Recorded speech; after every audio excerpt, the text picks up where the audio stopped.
Habim TV, mencerdaskan umat. Bismillahirrahmanirrahim. Assalamualaikum warahmatullahi wabarakatuh.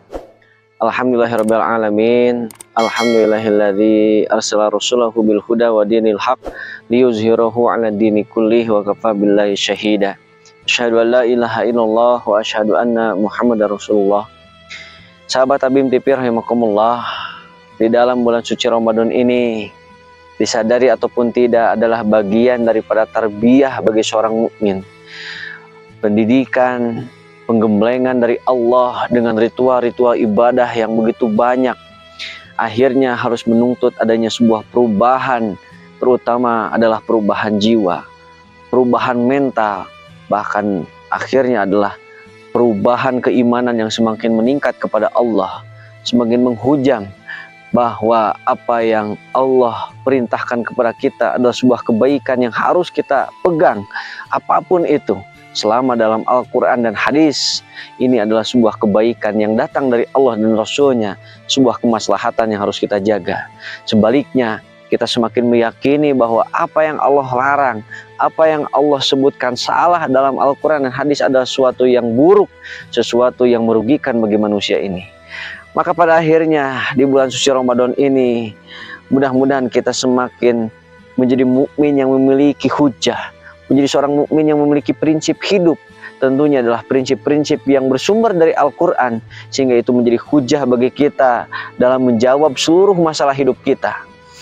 Jangan sampai kita menjadi seorang mukmin justru tidak bisa menilai, berhujah terhadap kondisi dirinya sendiri, terhadap masalah dirinya sendiri, tidak bisa menjawab ujian yang ia sedang hadapi, tidak bisa melawan godaan-godaan yang menghampiri dirinya.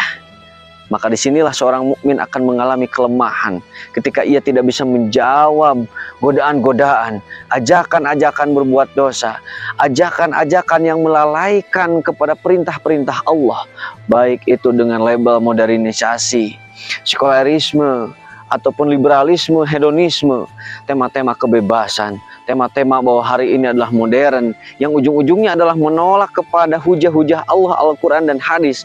Ini harus pada akhirnya dilawan, dijawab dengan hujah-hujah yang bersumber dari Al-Quran, bersumber dari hadis itu sendiri. Jangan sampai justru seorang mukmin dihadapkan dengan ujian, tidak bisa menjawab bahwa itu adalah karunia yang harus ia lewati, sebagai batu loncatan dirinya untuk meningkatkan keimanan. Bahkan pada akhirnya, dengan agenda Ramadan yang begitu banyak ini, kita harus menjadi seorang mukmin yang mampu memberikan hujah kepada orang-orang kafir, memberikan hujah penguatan kepada orang-orang beriman bahwa kita adalah seorang muslim, kita adalah seorang mukmin yang mendapatkan anugerah risalah yang pada akhirnya harus diterima, harus dipahami oleh kita sebagai harta yang tak terhingga. Jangan sampai seorang muslim jauh dari hujah-hujah Allah, sehingga ia tidak bisa menjawab tantangan zaman, ia tidak bisa menjawab masalah anaknya, ia tidak bisa menjawab masalah istrinya, masalah keluarganya, masalah bahkan lebih lanjutnya masyarakat bangsa yang ia harus jawab. Sahabat Habib TV rahimakumullah, kita mengetahui bagaimana hujah Nabi Ibrahim dalam Al-Quran begitu banyak. Beliau ketika dihadapkan dengan kemusyrikan atau ideologi ayahnya, beliau mampu berhujah bahwa itu adalah sebuah kemusyrikan, itu adalah sebuah kesalahan yang tentunya bersumber dari wahyu Allah. Kita mengenal juga bagaimana Nabi Ibrahim sampai berani berhujah, mempertahankan prinsipnya dari ideologi yang hari itu dibangun oleh Raja Namrud. Beliau sampai dalam satu kisahnya, dalam surat Al-Baqarah disebutkan, beliau sampai adu argumen dengan Raja Namrud, bagaimana Nabi Ibrahim bisa menjelaskan ideologinya di hadapan raja dan seluruh masyarakat. Ketika Raja Namrud berkata kepada Ibrahim, siapakah Tuhanmu? Apa yang bisa dilakukan oleh Tuhanmu? Maka Nabi Ibrahim menjawab, Tuhanku adalah Tuhan yang bisa mematikan dan menghidupkan. Maka dengan kesombongannya, hujah ataupun prinsip Namrud sebagai raja dolim pada saat itu menjawab bahwa saya sebagai raja pun bisa menghidupkan dan mematikan. Maka ia memanggil dua tawanan di penjara, dan kemudian satunya ia bunuh, dan kemudian yang satunya ia biarkan hidup. Dia sambil mengejek Nabi Ibrahim, saya juga bisa menghidupkan dan mematikan. Mematikan ketika ia memenggal tahanan tersebut, dan menghidupkan ketika ia membebaskan tahanan penjara tersebut. Begitulah bagaimana hujah dari kaum Nabi Ibrahim, dari orang musyrik untuk melemahkan ideologi Nabi Ibrahim.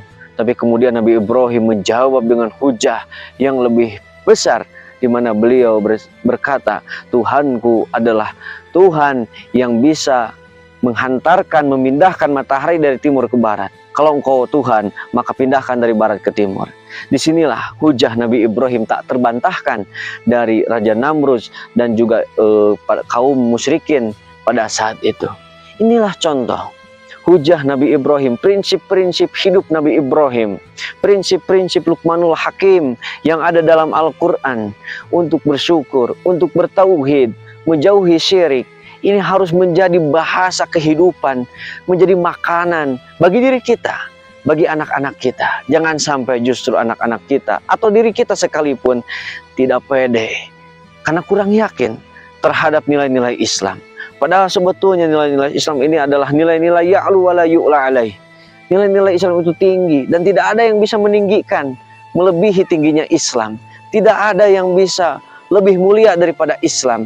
Cuma kitanya yang mungkin kurang meresapi akan nilai-nilai Islam tersebut sehingga tidak jadi prinsip, tidak menjadi hujah untuk menjawab tantangan-tantangan zaman tersebut. Tidak dipungkiri bagaimana banyak hari ini nilai-nilai yang terus didoktrinkan, hujah-hujah orang kafir yang intinya adalah melemahkan Islam. Baik itu dengan alasan budaya, alasan modernisasi, dan lain sebagainya. Tapi pada akhirnya kita dituntut harus menjawab tantangan tersebut dengan ideologi Islam, dengan hujah-hujah yang datang dari Allah Subhanahu wa Ta'ala. Karena itu kita yakin hujah dari Allah adalah sebuah kebaikan, sebuah keniscayaan, sebuah kebenaran yang hakiki, yang patut dan layak untuk kita jual kepada orang lain.